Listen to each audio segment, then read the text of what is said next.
그 후에 예수께서 갈릴리에서 다니시고 유대에 다니려 아니하심은 유대인들이 죽이려 함이로라. 유대인의 명절인 초막절이 가까운지라. 그 형제들이 예수께 이르되 당신이 행하는 일을 제자들도 보게 여기를 떠나 유대로 가소서. 스스로 나타내기를 구하면서 묻혀서 일하는 사람이 없나니 이 일을 행하려 하거든 자신을 세상에 나타내소서 하니 이는 그 형제들까지도 예수를 믿지 아니함이로라. 예수께서 이르시되 내 때는 아직 이르지 아니하였거니와 너희 때는 늘 준비되어 있느니라. 세상이 너희를 미워하지 아니하되 나를 미워하나니 이는 내가 세상의 일들을 악하다고 증언함이라. 너희는 명절에 올라가라. 내 때가 아직 차지 못하였으니 나는 이 명절에 아직 올라가지 아니하노라. 이 말씀을 하시고 갈릴리에 머물러 계시니라. 아멘. 우리 옆에 사람과 인사하시겠습니다. 반갑습니다. 주님의 사랑을 사랑합니다. 인사하십니다.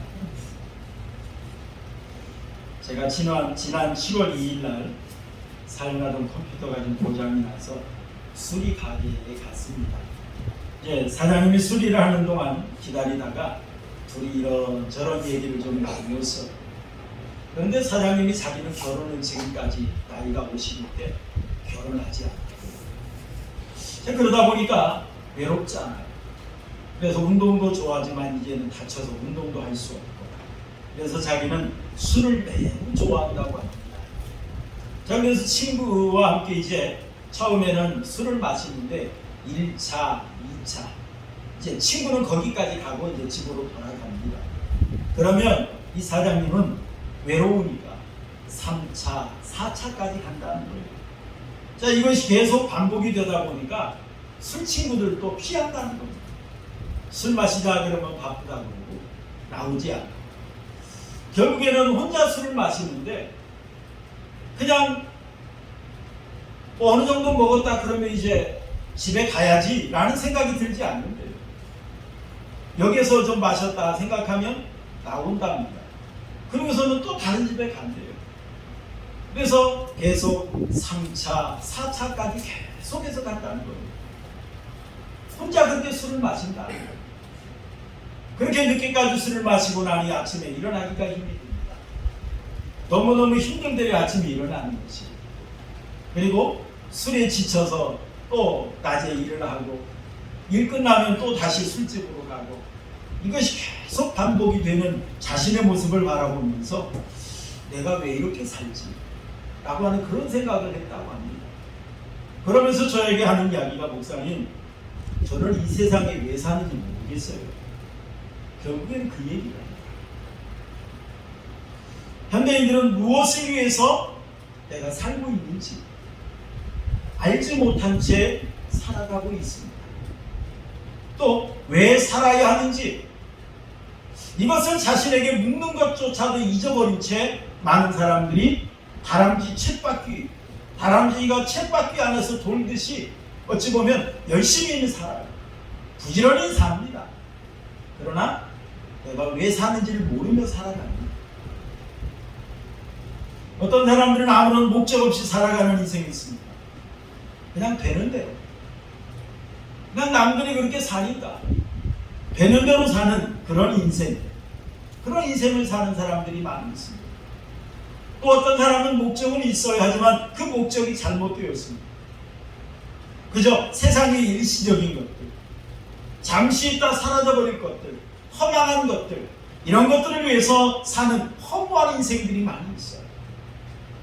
하지만 자기 인생의 목적을 알고 내가 이 땅에 왜 태어났고 내가 이 땅에서 무엇을 해야 할 것인지를 분명히 아는 그러한 가치 있고 보람 있는 의미 있는 인생을 사는 사람들이 있습니다.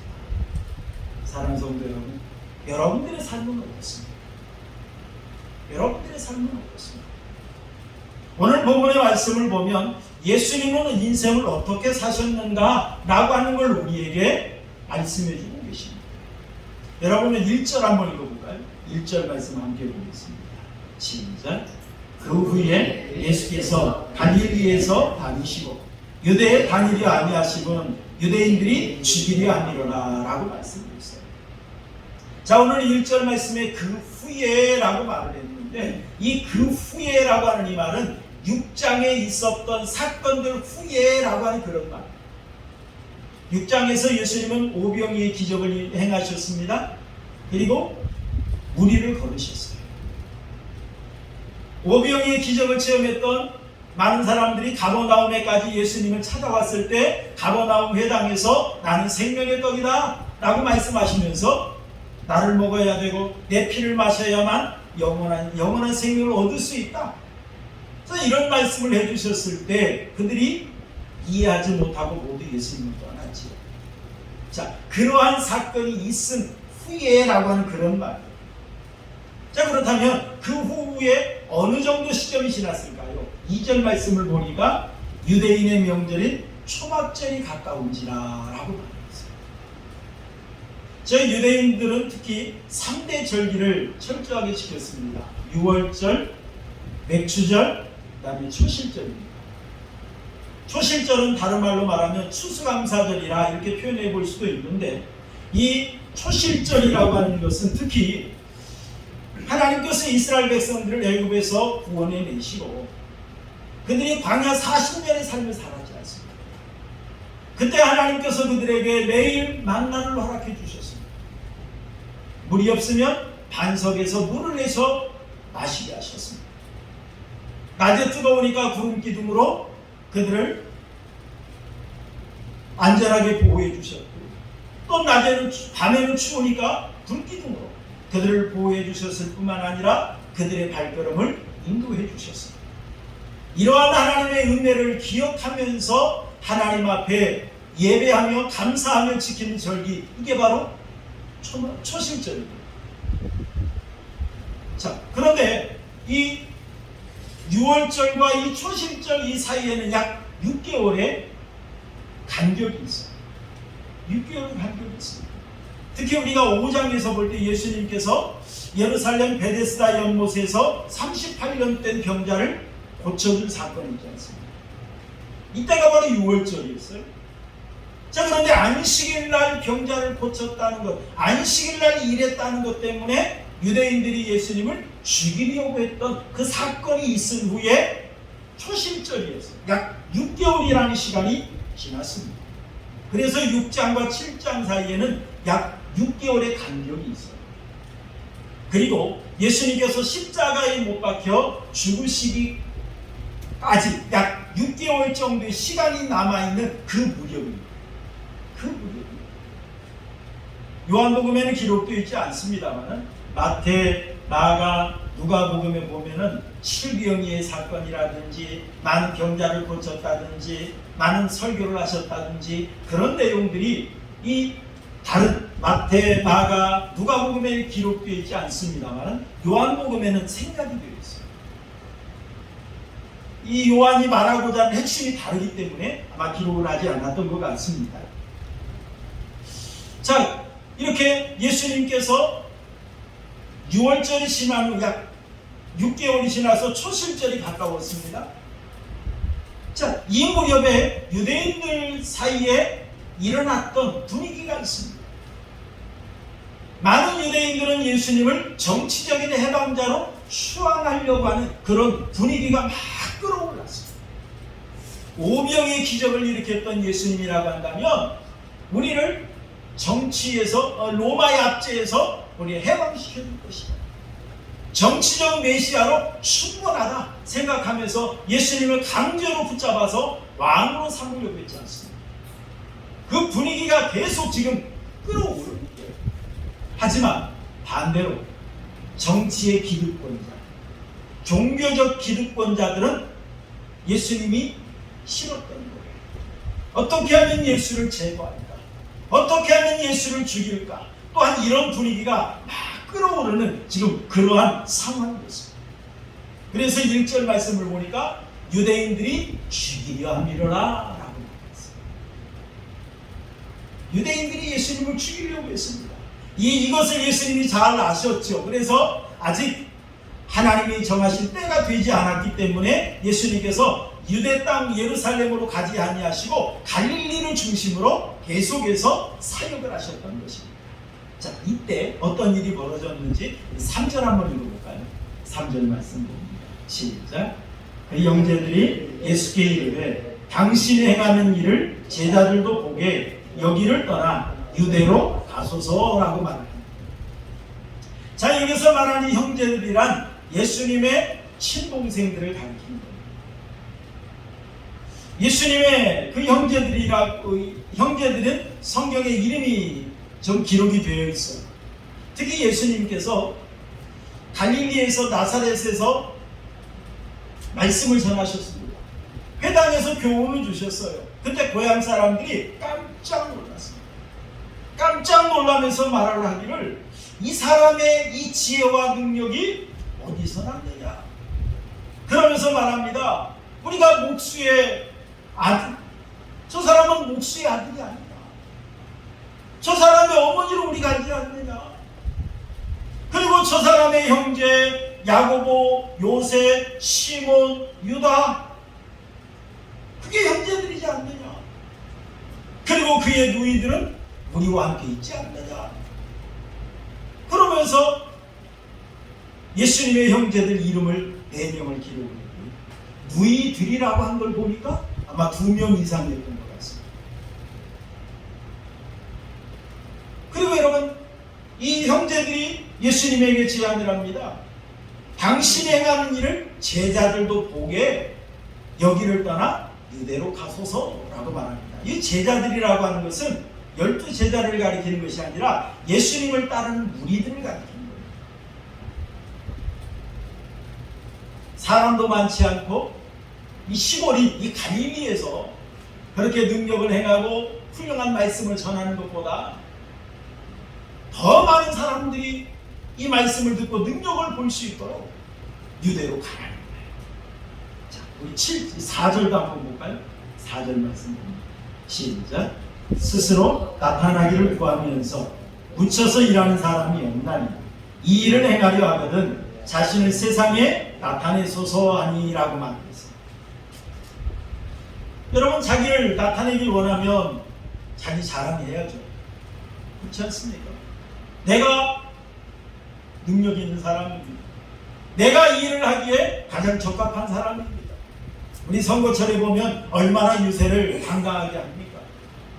참 없는 말도 있는 것처럼 지어내서 그렇게 자신이 적임자임을, 자기가 최고 능력 있음을 말하지 않습니다. 정말 자기를 나타내려면 자랑해야죠. 드러내야 됩니다. 그런데 지금 예수님의 모습을 보니까 어떻습니까? 지금 이 시골 갈릴리에 있어서 이런 일을 해가지고는 세상에 알려질 수가 없다는 거예요. 자기를 드러내려면 더 넓은 세상, 더 큰 세상으로 가라 이 말이에요. 그래서 묻혀서라고 하는 이 말은 숨어서 남모르게 은밀하게 그런 말이고요. 나타내소서 이 말은 계시하다, 알리다 그런 말. 당신의 말로, 당신이 정말로 메시아라고 한다면 세상에 알리라는 거예요. 더 넓은 세상, 더 큰 세상에 가서 마음껏 알리라 라고 하는 그런 말입니다. 여러분, 우리나라 말에도 말이 태어나면 어디로 보내라고 그랬어요? 제주도로 보내고, 사람이 태어나면 어디로 보내라고 그랬습니까? 서울로 보내라고 그랬어요. 왜 그럴까요? 여러분, 유명한 명마는 제주도에 많이 있었어요. 그렇기 때문에 이 제주도에서 인정받는 명마가 되면 진짜 인정받는 명마이기 때문에 제주도로 보내라. 자, 그렇다면 여러분, 사람은, 유능한 사람이 어디에 많이 있습니까? 서울에 많이 있습니다. 그렇기 때문에 이 유능한 사람들이, 똑똑한 사람들이 많은 그 서울로 보내라는 거예요. 거기에서 자기 능력을 발휘하고 거기에서 인정을 받으면 진짜 훌륭한 사람이 되기 때문에 서울로 보내라. 예를 하나 들어볼까요? 시골 학교에서 1등하는 것도 훌륭합니다. 하지만 서울대학교에서 1등을 하면 진짜 그 사람은 실력이 인정받는 거예요. 자, 그런 것처럼 지금 예수님의 형제들은 예수님에게 이 시골에서 기적을 행하고 말씀을 전하고 이런 일보다 유대 땅으로 가소서. 그런데 지금은 초막절이라 많은 사람들이 전 세계에서 몰려드는 이때인데 이때가 바로 가장 적합할 때입니다. 그러니 이때에 유대 땅 예루살렘으로 올라가소서 라고 제안을 합니다. 신학자들에 의하면 평소에 예루살렘의 인구가 약 3만에서 4만, 많아야 5만 명 정도 있다고 합니다. 자, 그런데 절기 때가 되면 어떤 사람은 200만 명에서 300만 명까지 예루살렘에 모인다라고 주장하는 신학자도 있습니다. 예루살렘 규모에서 그렇게 수용할 수 있을지는 잘 모르겠는데 분명한 사실은 평소보다 훨씬 더 많은 사람들이 예루살렘에 몰려든다는 거예요. 거기에서 기적을 행해보세요. 거기에서 능력 있게 말씀을 행해보세요. 전파해보세요. 그러면 얼마나 유명해지겠는 거죠. 아마 세계에서 인정받는 그런 사람이 될 것이라는 그런 생각에 예루살렘에 올라가라 라고 제안을 합니다. 그때 예수님은 이렇게 말씀하십니다. 6절 한번 보시죠. 6절 시작.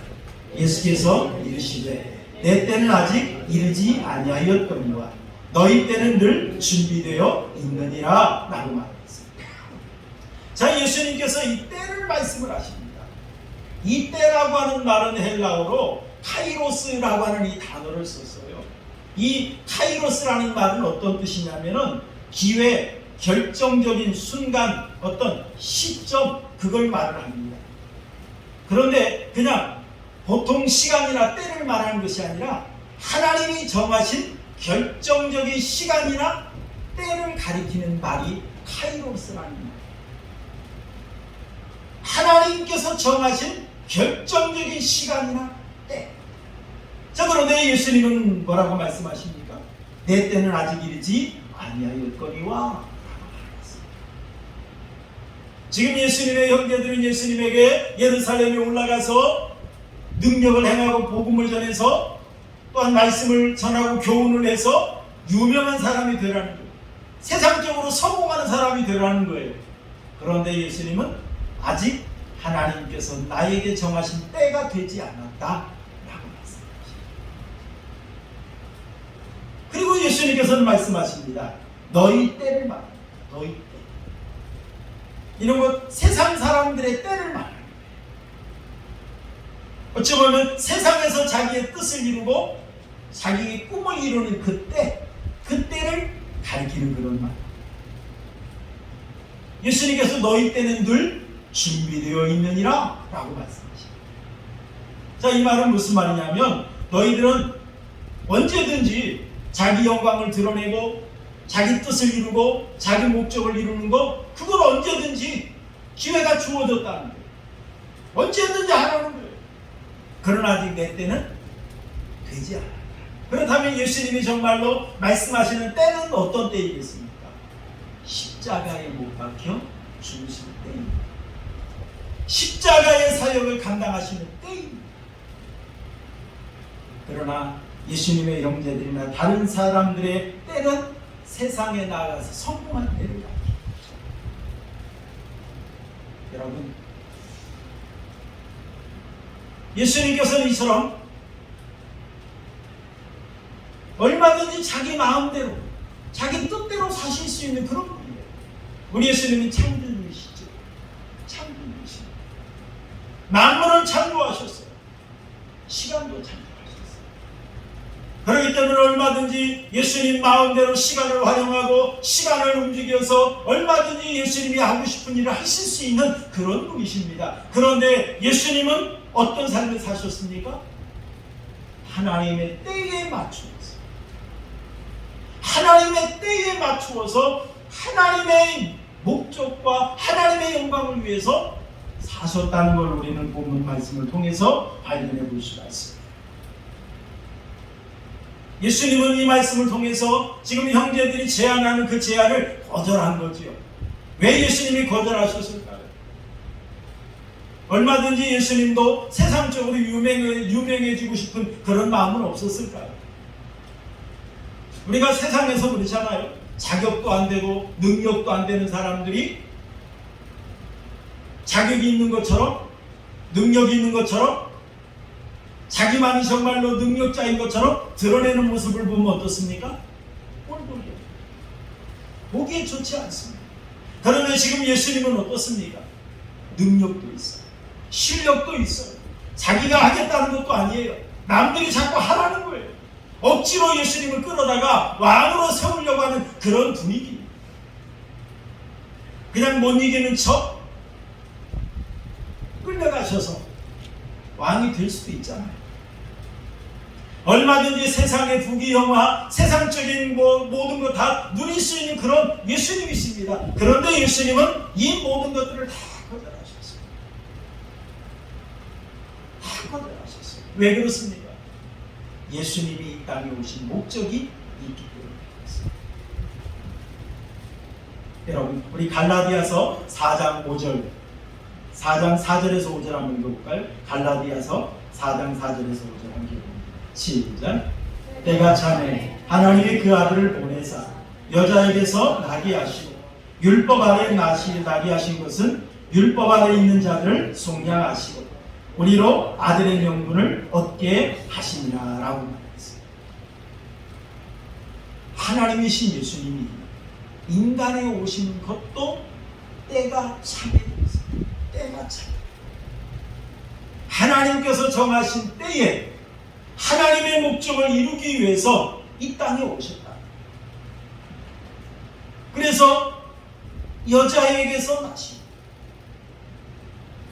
어떤 인간의 혈통을 태어나지 않고 여자에게서 나신 것도 우리의 죄를 대속하기 위한 그러한 목적이었습니다.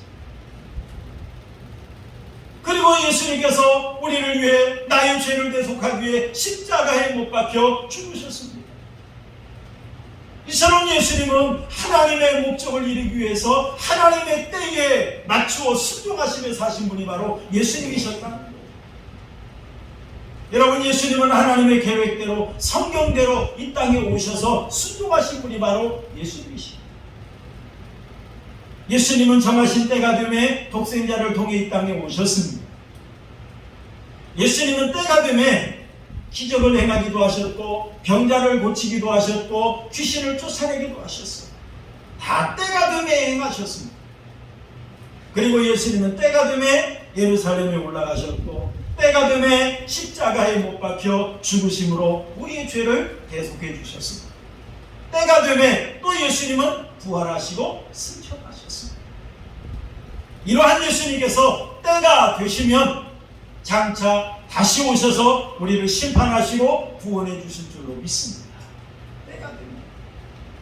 사랑하는 성도 여러분, 하나님께서 이처럼 하나님의 때에 하나님의 정하신 목적을 이루기 위해서 예수님을 이 땅에 보내신 것처럼 하나님께서 우리도 이 땅에 하나님의 때에 하나님의 목적을 이루기 위해서 보내주셨다는 사실을 믿으시기를 바랍니다.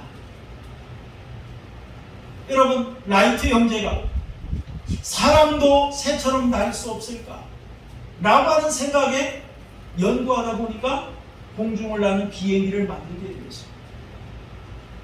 포드라는 사람도 사람이 말처럼 빨리 달릴 수 없을까? 이걸 생각하다가 자동차를 만들었습니다. 여러분처럼 물건 하나를 만드는데도 목적이 있다. 물건 하나를 만드는데도 목적이 있다는 거예요. 여러분, 그렇다면 하나님께서 사람을 만들었는데 목적 없이 만들겠습니다. 물건 하나를 만들어도 목적이 있게 만드신 하나님께서 우리 사람을 이 땅에 태어나게 하실 때도 분명한 목적으로 이 땅에 태어나게 하신 줄 믿으시기 바랍니다. 우리는 우연한 산물이 아닙니다. 어머니 아버지 실수로 태어난 존재가 아닙니다. 아니, 부모님은 계획하지 않았다 할지라도 하나님의 계획 속에 우리가 있다는 사실을 믿으시기 바랍니다. 분명한 하나님의 계획 속에 우리는 있었고 하나님의 계획 속에 우리는 태어났다는 사실. 여러분 골로새서 1장 16절 한번 읽어볼까요? 골로새서 1장 16절 함께 봅니다. 시작. 만물이 그에게서 창조되게 하늘과 땅에서 보이는 것들과 보이지 않는 것들과 혹은 왕권들이나 주권들이나 통치자들이나 권세들이나 만물이 다 그로 말미암고 그를 위하여 창조되었고 라고 말하겠어요. 여러분, 만물이 하나님의 뜻 가운데 창조가 되었어요. 그런데 하나님께서 모든 만물을 창조하신 데는 목적이 있었다는 거예요. 분명한 목적을 가지고 창조하셨다는 겁니다. 여러분 골로새서 1장 16절에도 보니까 그를 위하여 창조하였고 하나님의 영광을 위해서 창조되었다 이 말입니다. 여러분 하나님께서는요 우리를 창조하시는데 아주 세미한 부분까지 하나님은 다 계획하시고 창조하셨다는 걸 우리는 성경을 통해 발견해 볼 수 있습니다. 여러분 에레미야서 1장 5절 한번 읽어볼까요? 에레미야서 1장 5절 시작. 내가 너를 모태에 짓기 전에 너를 알았고 네가 배에서 나오기 전에 너를 성별하였고 너를 여러 나라의 선지자로 세우노라. 하나님께서는요 내가 우리 어머니 모태에 찌어지기 전부터 나를 알았고 하나님은 구별하셨다. 특히 에레미야 선지자 같은 경우에 너를 여러 나라의 선지자로 세웠다. 여러분 우리가 하나님의 일꾼으로 부름받은 건 우연이 아닙니다. 하나님의 철저한 계획 속에 우리가 하나님의 일꾼이 된 줄로 믿습니다. 하나님의 일꾼 된 거예요. 그냥 남이 억지로 장로 시키니까 안수집사 시키니까 권사 직분 주니까 받았어. 하나님의 계획 속에 계십니다. 하나님의 계획 속에. 여러분 사도행전 17장 26절 우리 함께 봅시다. 사도행전 17장 26절 시작. 인류의 모든 족속을 한 혈통으로 만드사 온 땅에 살게 하시고 그들의 연대를 정하시며 거주의 경계를 한정하셨으니라. 하나님께서 사람을 이 땅에 태어나게 하시고 그들의 연대를 정하시고 언제 출생했다가 언제 사망할 것인지 하나님의 손에 달렸다. 그리고 우리가 전주 땅에 사는 것 그냥 어쩌다 보니까 여기까지 온거 아니야. 거주의 경계를 한정하셨습니다. 하나님께서 우리가 이 땅에 사는 것까지도 하나님의 계획 속에 있었다라고 하는 것입니다. 여러분 이사야서 43장 7절 함께 보겠습니다. 이사야서 43장 7절 시작. 내 이름으로 불려지는 모든 자 곧 내가 내 영광을 위하여 창조한 자를 오게 하라. 그들을 내가 지었고 그를 내가 만들었느니라 라고 말합니다. 여러분 하나님께서 분명히 말씀하십니다. 내가 내 영광을 위하여 창조한 자를 오게 하라. 우연히 어쩌다 태어난 것이 아니라는 거예요. 하나님의 영광을 위해서 하나님의 목적을 위해서 하나님이 우리를 창조해 주셨다는 사실입니다. 여러분 사도 바울도 분명히 말합니다. 고린도전서 6장 20절 보니까 값으로 산 것이 되었으니 그런즉 너희 몸으로 하나님께 영광을 돌리라. 하나님께서 왜 우리를 창세전에 선택하시고 하나님께서 왜 하나밖에 없는 독생자를 나의 죄값으로 내어주시면서까지 나를 구원해 주셨을까요? 거기에 분명한 이유가 있습니다. 목적이 있습니다. 하나님 앞에 영광을 돌리는 자가 되게 하기 위해서 우리를 구원해 주셨다는 사실입니다. 우리를 하여금 믿어지게 해주셨다는 사실입니다. 오늘도 예배하게 하셨다는 사실을 믿으시길 바랍니다. 하나님의 영광을 위해서 하나님이 나를 현재 이 땅에 살게 하셨다. 고린도전서 10장 31절 보니까 그런즉 너희가 먹든지 마시든지 무엇을 하든지 다 하나님의 영광을 위하여 하라.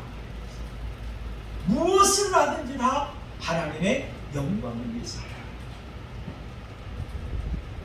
사실 우리 예수 믿는 사람들도 부자 되라고 하는 좋죠. 부자 되길 원하는 그런 사람들이 많이 있습니다. 세상에서 성공하길 원합니다. 세상에서 출세하길 원합니다. 여러분, 그러나 우리가 분명히 알아야 합니다. 우리가 왜 부자 되어야 되나요? 우리가 왜 성공해야 되고, 왜 우리가 출세해야 되고, 우리가 남들보다 앞서가야 됩니까? 거기에 분명한 목적이 있어요. 부자 되는 것이 목적이 되어서는 안 됩니다. 우리가 이 세상을 떠나는 순간 하나도 못 가지고 가요. 하나도 못 가지고 가요. 아무리 돈을 산더미같이 쌓아놓았다 할지라도 병원에 누워서 치료받고 있으면 그 돈 쓸 수가 없어요. 쓸 수가 없어요. 아무리 산더미처럼 쌓아놨다 할지라도 하루 10끼 먹는 거 아니잖아요. 부자 되는 것이 목적이 되어서는 안 됩니다. 내가 부자 되어서 무엇을 할 것인가, 그것을 통해서 무엇을 할 것인가가 더 중요합니다. 여러분, 내가 성공해서, 내가 출세해서, 내 꿈을 이루어서 뭐 하시겠습니까? 그걸 통해 뭐 하시겠습니까? 그걸 통해서 하나님의 목적을 이루고 하나님의 뜻을 이루는 자가 되어야 될 줄로 믿습니다. 그런데 안타까운 것은 많은 사람들이 자기를 위해서 하나님을 이용하는 거예요. 그래서 하나님 앞에 기도합니다. 하나님, 나 부자 되게 해주세요. 하나님, 우리 사업 성공하게 해주세요. 하나님, 우리 자녀들 다 잘 되게 해주세요. 그래서 하나님 앞에 떼를 씁니다. 애원합니다. 부르짖습니다. 하나님이 내 소원 들어주지 않으면 원망도 하고 불평도 하고, 어찌 보면 나 자신을 위해서 하나님을 이용하는 참 그런 모습을 볼 때에 참 우리 하나님의 마음이 얼마나 아프실까라고 하는 걸 한번 생각해 봅니다. 여러분, 우리가 하나님을 위해서 창조된 것이지 내가 나를 위해서 하나님을 만든 것이 아니다. 그렇지 않습니까? 여러분, 정말 나에게 중요한 것은 내 시간표가 아니라 하나님의 시간표인 줄로 믿으시길 바랍니다. 하나님의 시간표예요. 하나님께서 우리를 향해 어떤 계획을 가지고 계시는가? 하나님은 나에게 어떤 시간표를 세워 놓으셨는가? 나에게 어떤 계획표를 세워 놓으셨는가? 이것을 아는 것이 중요한 줄로 믿습니다. 이것이 중요해요. 여러분, 정말 하나님의 시간표를 알아야 돼요. 하나님이 나를 향한 어떤 계획을 가지고 있는가? 내가 이 땅에 왜 살아야 되는가? 그러기 위해서는 여러분, 우리가 하나님을 알아야 됩니다. 하나님을 깊이 알아야 돼요. 세상 사람들이 이 땅에 왜 사는지 목적 없이 방황하고 헤매이는 거 어찌 보면 당연해요. 하나님을 모르니 하나님께서 나를 향한 계획이 있다는 걸 알 수가 없지. 하나님께서 나를 향한 목적을 세우시고 시간표를 세워놨다는 사실을 알 수가 없습니다. 여러분, 하루살이가 어떻습니까? 하루살이의 삶을 보면 그저 하루를 열심히 살아요. 전기불을 켜놓으면 어때요? 하루살이가 막 달아들지 않습니까? 아무리 전기불을 향해 그들이 막 달라들고 그렇게 산다 할지라도 그 하루살이는 내일 아침엔 다 죽고 맙니다. 다 사라지고 맙니다.